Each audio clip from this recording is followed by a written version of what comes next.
Were my lips chapped?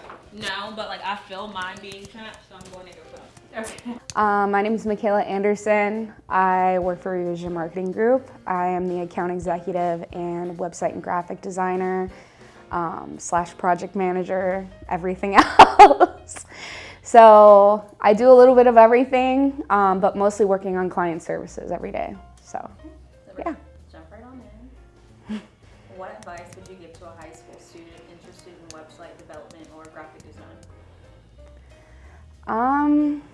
I think the biggest piece of advice is, if you're interested in doing this like straight out of high school, is to reach out to people who are already in the industry and focus on that within like your first 2 years of college.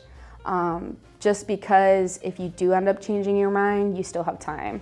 And so with me, I was interested in it right out of high school, and I never really acted on it until I had a project on it.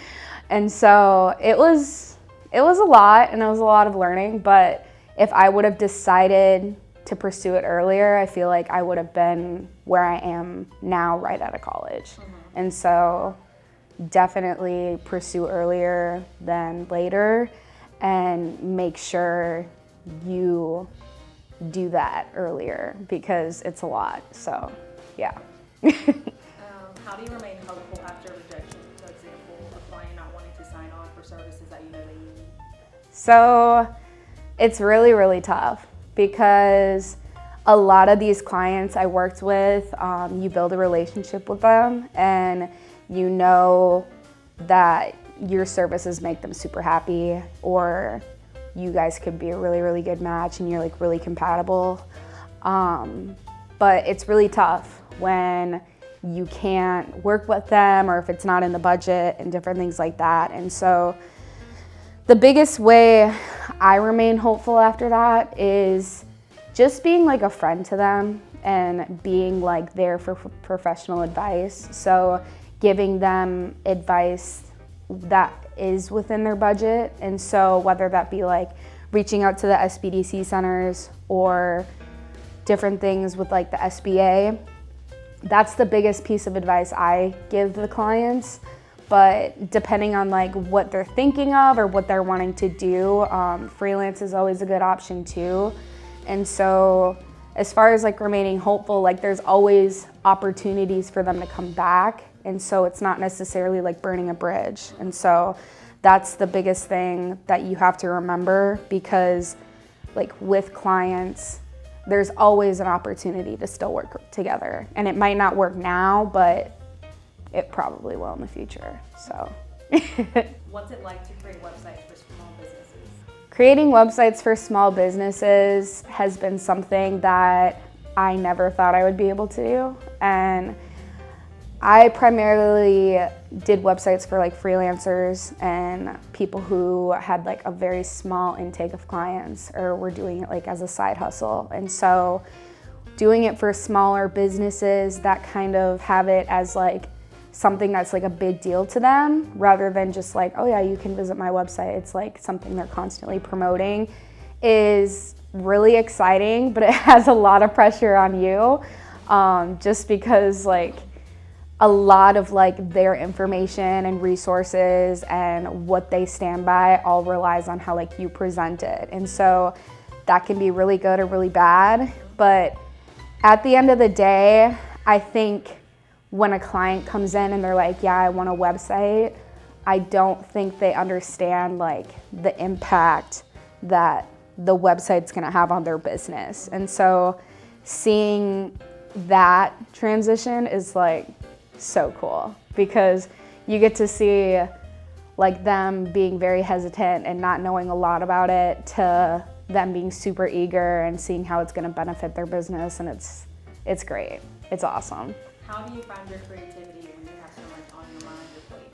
I think the biggest thing I am able to like find my creativity is just by like surrounding yourself with people that like are creative. And the biggest thing is I always like, and I was reading articles about this, but like seeing how your mental health affects like your creative will and just like how you are able to create. And so like if you're suffering like inside your head, like that's also like the same like thing that's going to be like holding your creative ideas. And so making sure that you're like taking care of yourself and like taking breaks and doing what you can to relax like only promotes those creative ideas. And so definitely learning to put myself and my mind at ease first before I go into like an intentional creative mindset. Who is your favorite YouTuber or influencer? Favorite YouTuber or influencer?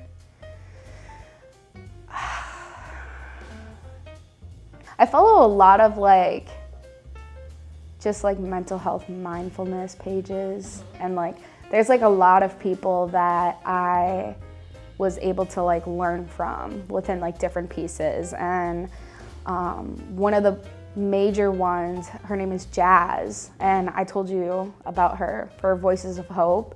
And what she does is like she went through like this entire like stage of her life where she like tried to end it, and when she came out of it, like there was this cop that essentially like went to save her, and she was so mad at her for like trying to save her life and everything. And like she said, once you turn 21, which was a year from that date, like let's celebrate. And she did, and she like wrote a book about it, and it was like a whole thing. And like now she has like this huge platform and like a nonprofit, and it's crazy because like you see people who have like these huge transitions of like you feel like your life is like absolutely nothing, and then you take like a step back and you have the motivation to like change your life and change others around you, and you share that on your platform. That's just like chef's kiss. Last question, what's your favorite part of the podcasting process?